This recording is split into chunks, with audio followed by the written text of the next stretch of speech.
Door?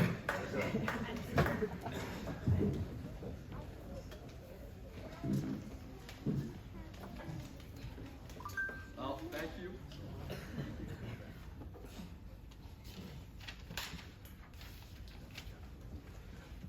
Thank you. I am very humbled and honored to be here.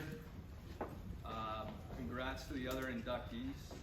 I thought it was pretty neat that my time spanned yours, and to be inducted with you guys makes it a little extra sweet. After finding out from Coach Sheehan that I was being inducted into the Hall of Fame, I started to think here and there about what I might say when the time came for me to speak in front of everyone. I had a couple talking points that I knew I wanted to hit, but I wanted something inspirational or something in true Jesuit fashion, philosophical, to tie it all together. It wasn't until I saw a quote from none other than Arnold Schwarzenegger that I knew I had it. And no, the quote is not, "I'll be back," because the last time a lacrosse ball came within 20 feet of me, I sprained my neck, flinching in fear. And I still have nightmares of Danny Holdridge setting up from 8 yards out, ready to crank a lefty rip with time and room. The quote rather is this: "Call me whatever you want, but don't ever call me a self-made man." I thought this was very fitting because a lot of people helped me get here. Starting with my parents, who had a COVID contact and were unable to make it today. They gave me a ton of support growing up in each and every sport that I played.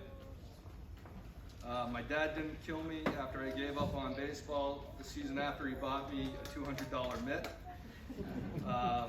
And outside athletics, it was the same.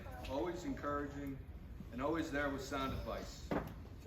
During my time at LeMoyne, they made almost every single game, making the 6-hour trip from New Hampshire look easy. I always enjoyed them in the stands cheering us on, and if I can provide my kids with the same opportunities, they'll be very fortunate. And then there was Coach Sheehan and his coaching staffs. Every one of them had a positive impact on my time at LeMoyne.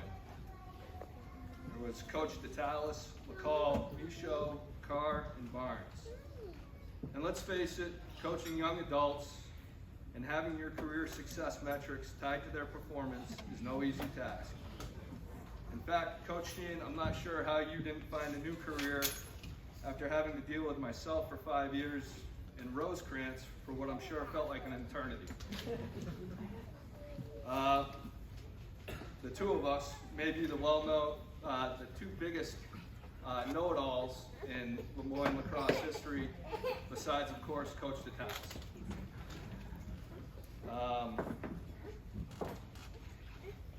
Coach Sheehan always made sure that we knew being a productive member of the LeMoyne community meant much more than just success on the lacrosse field. One of my sharpest memories of Coach Sheehan is from freshman year before I even stepped on the field here at the Heights. Knowing that I've benefited from academic support services in high school, the first day of classes, Coach walked up to Nelligan Hall and walked me over to LeMoyne's academic support services and introduced me to their staff. This is just one of the many examples of how him and his staff always cared more about the success of the person as a whole than that of the lacrosse player.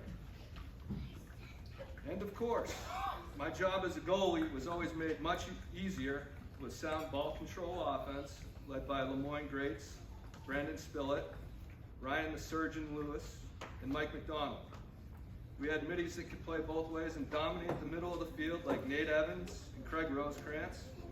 We had specialists like Chris Moore controlling face-offs, and most importantly, dominating defensemen Travis Morja, Justin Wanuck, Travis Tarr, Chris Dorn, Teddy Rund, and Kevin Cole all come to mind. Every year we had 40-plus guys committed to doing everything they could to try and win a national championship. Every one of us was pushed by the teammate next to him. I couldn't relax as a goalie because there were guys on the roster ready to take my spot. Brandon Carg, Ryan Fennell, and Doug McIver were great goalies. Even though these guys were competitors in practice, they were always the first to give me a fist bump during the game. Every year there were stretches of the season where our best competition was at practice. During these times we had great leadership from the coaches, captains, and seniors, helping keep our focus on our long-term goals.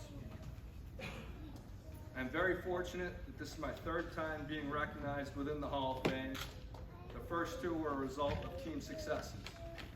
Reflecting on this, I'm very thankful that our teams went first, because after all, this is a team sport, and like anything else in life, teamwork makes the dream work.